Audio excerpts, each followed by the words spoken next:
ಮಳೆಗಾಲದ 2 ತಿಂಗಳ ಮೀನುಗಾರಿಕೆ ನಿಷೇಧ ಅವಧಿ ಮುಕ್ತಾಯಗೊಂಡಿದ್ದು ಆಗಸ್ಟ್ 1ರಿಂದ ಆಳ ಸಮುದ್ರ ಮೀನುಗಾರಿಕೆ ಆರಂಭವಾಗಲಿದ್ದು ಭರಪೂರ ಮತ್ಸ್ಯ ಸಂಪತ್ತಿನ ನಿರೀಕ್ಷೆಯಲ್ಲಿ ಕರಾವಳಿಯ ಮೀನುಗಾರರಿದ್ದಾರೆ. 2 ತಿಂಗಳ ಮೀನುಗಾರಿಕೆ ನಿಷೇಧದಿಂದ ಬಹುತೇಕ ನಿಶ್ಶಬ್ದವಾಗಿದ್ದ ಮಂಗಳೂರು ಮೀನುಗಾರಿಕಾ ಬಂದರು ಇದೀಗ ಮತ್ತೆ ಜೀವಂತಗೊಂಡಿದೆ.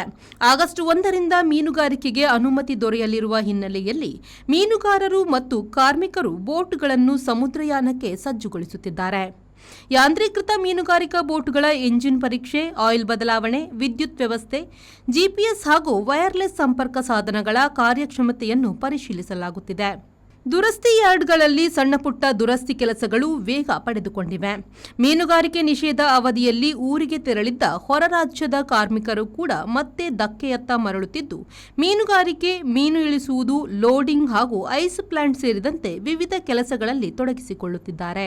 ಈ ಬಗ್ಗೆ ಮಂಗಳೂರು ಟ್ರೋಲ್ ಬೋಟ್ ಮೀನುಗಾರರ ಸಂಘದ ಅಧ್ಯಕ್ಷರಾದ ರಾಜೇಶ್ ಪುತ್ರನ್ ಉಳ್ಳಾಲ್ ಮಾತನಾಡಿ, 2 ತಿಂಗಳ ಬಳಿಕ ಮತ್ತೆ ಆಳ ಸಮುದ್ರ ಮೀನುಗಾರಿಕೆ ಆರಂಭಗೊಳ್ಳುತ್ತಿದೆ. ಈ ಬಾರಿ ಭರಪೂರ ಮತ್ಸ್ಯ ಸಂಪತ್ತು ಸಿಗಬಹುದೆಂಬ ನಿರೀಕ್ಷೆಯಲ್ಲಿದ್ದೇವೆ ಎಂದರು. ಮೀನುಗಳ ಸಂತಾನೋತ್ಪತ್ತಿ ಅವಧಿಯಾದ್ದರಿಂದ 2 ತಿಂಗಳು ಮೀನುಗಾರಿಕೆಗೆ ವಿಧಿಸಲಾಗಿದ್ದ ತಡೆ ತೆರವಾಗಿದ್ದು ಮಾರುಕಟ್ಟೆಗೆ ಮತ್ತೆ ತಾಜಾ ಮೀನುಗಳ ಆಗಮನವಾಗಲಿದೆ. ಇದರಿಂದ ಕೇವಲ ಮೀನುಗಾರರಷ್ಟೇ ಅಲ್ಲದೆ ಬಂದರು ಕಾರ್ಮಿಕರು, ಸಾರಿಗೆ ಸಂಸ್ಥೆಗಳು ಹಾಗೂ ಮೀನು ಮಾರಾಟಗಾರರ ಬದುಕಿಗೂ ಮತ್ತೆ ಚಾಲನೆ ಸಿಕ್ಕಂತಾಗಿದೆ.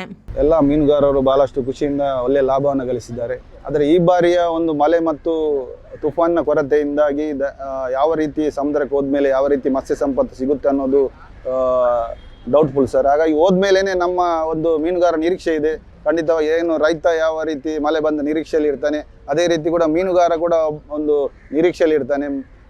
ಮಳೆ ಬಂದರೆ ಅಲ್ಲ ತುಫಾನ್ ಆದರೆ ಒಂದು ಒಳ್ಳೆ ರೀತಿಯ ಫಿಶ್ ಕ್ಯಾಚಸ್ ಆಗ್ಬೋದು ಅನ್ನೋ ದೃಷ್ಟಿಯಿಂದ ಈ ವರ್ಷ ಕೂಡ ನಾವು ಅದೇ ಒಂದು ಹುಮ್ಮಸ್ಸಿನಿಂದ ಮೀನುಗಾರಿಕೆ ತೆರಳ್ತಾ ಇದ್ದೇವೆ. ಹಾಗಾಗಿ ಯಾವ ರೀತಿ ಸಿಗುತ್ತೆ ಅನ್ನೋದು ಮಾತ್ರ ದೇವರಿಗೆ ಒಂದು ಬಿಟ್ಟದ್ದು. ಹಾಗಾಗಿ ಏನಾಗುತ್ತೆ ಅನ್ನೋ ಮುಂದಿನ ದಿನಗಳಿಂದ 10 ತಾರೀಕಿನ ನಂತರ ಗೊತ್ತಾಗ್ಬೋದು. ಅಂದರೆ ಸ್ಟಾರ್ಟಿಂಗ್ ಹೋಗುವಾಗ ಸಾಧಾರಣ ಒಂದು 6ರಿಂದ 8 ಲಕ್ಷವರೆಗೆ ಖರ್ಚಿದೆ. ಯಾಕಂದರೆ ಒಂದು ಬೋಟಿಗೆ ಐಸ್ ತುಂಬಿಸಿ ಡೀಸೆಲ್ ಹಾಕುವಂಥದ್ದು, ಕಾರ್ಮಿಕರಿಗೆ ಕೊಡುವಂಥದ್ದು, ಈ ರೀತಿ ದೊಡ್ಡ ಇನ್ವೆಸ್ಟ್ಮೆಂಟ್ ಮಾಡಿ ಹೊರ ರಾಜ್ಯದ ಕಾರ್ಮಿಕರು ಬಂದ ಮೇಲೇ ಇಲ್ಲಿ ಸ್ಟಾರ್ಟ್ ಆಗುವಂಥದ್ದು. ಯಾಕಂದರೆ ಇಲ್ಲಿ ಸಾಧಾರಣ ಒರಿಸ್ಸಾ, ತಮಿಳುನಾಡು, ಆಮೇಲೆ ಆಂಧ್ರ ಪ್ರದೇಶ, ಈ ಒಂದು 3 ಸ್ಟೇಟಿಗೆ ಇಲ್ಲಿನ ಸೀಮಿತವಾಗಿ ಜನ ಬರ್ತಾರೆ.